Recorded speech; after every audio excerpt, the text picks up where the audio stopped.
Hi, this is LT Survival. In today's video, we're seeing the second part of the knot video. So we're going to see the square knot. We're going to see the square knot or reef knot. Okay, there's many names for those knot depending from where they came. So it's not unusual that we have more than one name. We have the half hitch, which is basically not a knot, but we're going to see it because it's useful for the other ones. When we refer to a half hitch, we have to do this, and it's going to be very useful to as a securing knot for when we attach the Uchi in particular. The Clove Hitch is one of the most useful knots you can use. So Clove Hitch, square knot, and the figure 8 knots in simple and double. Not the double for the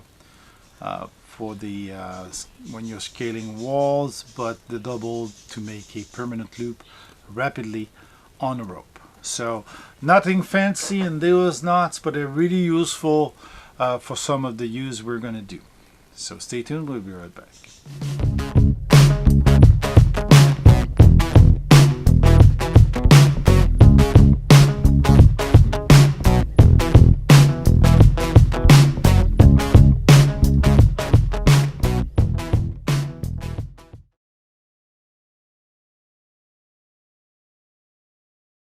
Okay, to do a square knot, it's again a knot that permits either to tie off two ropes together. It is very good because it's easy to undo, unlike the fisherman's knot, which is permanent. So square knot is easy. You start with one rope in one hand and another rope in the other one. So there is a small thing that we use to remember how to do it. It's the left over the right, and then you go around, and then you switch hand, and the right, which is formerly the left, goes over your right and around, and you tie it off like this. So it gives you a square knot. If the line don't finish parallel to the starting point, okay, if you're the red color and the brown color finish with their own color, that means you have done another type of knot. That's probably going to be a grandmother's knot, which is not the same use, and it's not going to come undone easy. So this square knot is used in first aid. It's used in many other applications. The advantage is once you have to remove it, you just pull on the loop, or you reverse the one of the loops. So I'm just gonna redo the knot quickly. Okay, you've tied it up and it's really tight. What you do is you take one end, pull on the knot, and everything's gonna slip. Okay, it's not gonna be difficult to undo. So this knot is easy to do. Let's recap because it's a very useful knot. So it's left over right, change leading end or working end, and then right over the left, and you tie it up. So that is the reef knot. Well, the half hitch is not working. It's not a knot that works alone. It will be used with like 2 wraps and a half hitch, just for the purpose. I'm going to do the half hitch here, and it's going to be it's as simple as passing the line into the buckle. So you can do a multiple of those. It's like half of a knot, but used with either wraps or other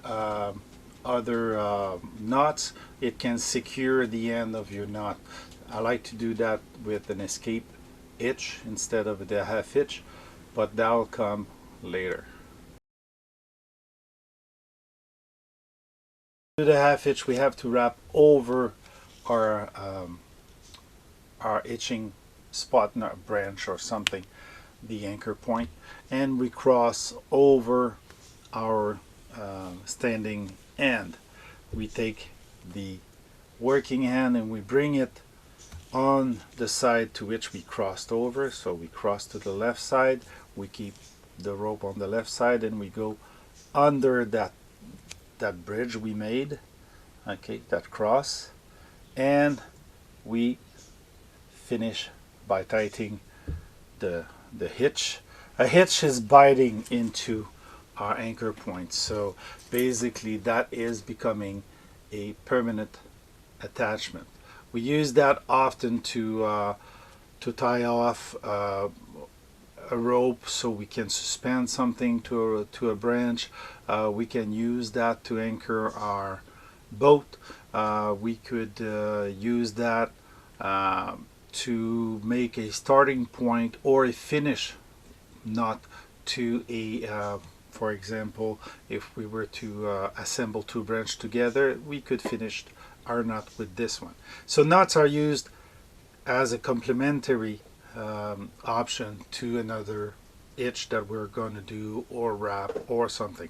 So it's a very useful knot to finish an anchor or to start a working point on a branch, for example. Okay, the figure eight knot is an end of rope knot.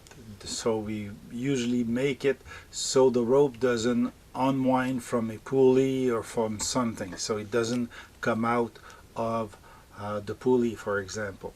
It is also used when you're rappelling down, so that way you don't get out of the rope before the end, so you feel the end before you lose the rope and you fall to your death. So that's a useful knot if you were to climb down a side of a mountain where your rope is not long enough. There's other knot, there's many knots that you can use, but this one is an easy one to end a rope. So from the working end, which is the end of your rope, you make a bite. Okay, you go around the standing end and you come back into the loop.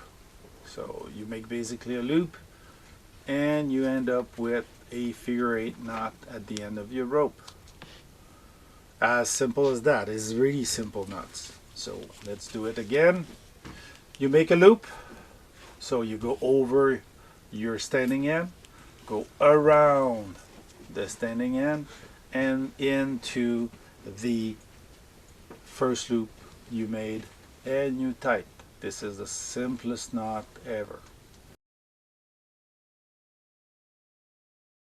The double figure eight knot is usually used in climbing. They do it a different way because they pass twice, I think, into the link. But there's a quick way, simple way of using or making a bite, making a loop, a permanent loop into your rope by doing the double figure eight knot. You'll have a single loop in a knot. It's not exactly the double figure eight used by the climbers, but it is a way of doing it quickly. So if you need an emergency securing line, you can do this knot at least as a backup. Okay, first of all, you create a bite on a rope. You need quite a lot of rope, and then you create your loop again. Okay, the same way we did for the single figure eight. Okay, so your working end is the end of the bite. Go over your knot, the beginning of your bite. Okay, and must keep the working end and you must keep all of those knots very parallel, and then you go back into on and into a buoy. Okay, I'm starting over again. It's not an easy knot to do with the camera in between when you're looking through the camera. So you're creating a bite. Okay, you're using the bite as your leading end. You go around the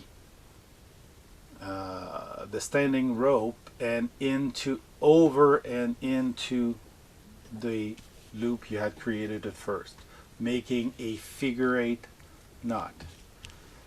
Okay, it's still a figure 8 knots. You keep the line clean and you have your permanent loop at the end.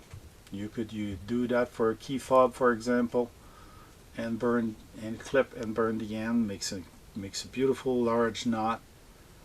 It's an easy way of doing the double figure 8 knot. Well, here's four more knots to your arsenal. They're very useful, and when you know how to use them in combination, it will get you by. Most of these knots will get you by for most application, and there's variant that we're going to start seeing when we want to do other stuff. There's a couple more knots that I'd like to show you that will be very useful for the hoochie. So the application will be with the tarp, okay, tarp or hoochie, same thing. Okay, it's an A tent that you improvised.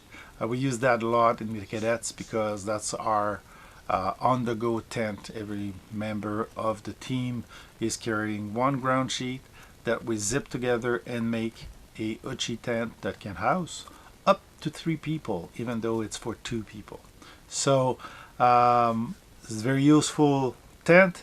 We can make a lot of variation if we're many people.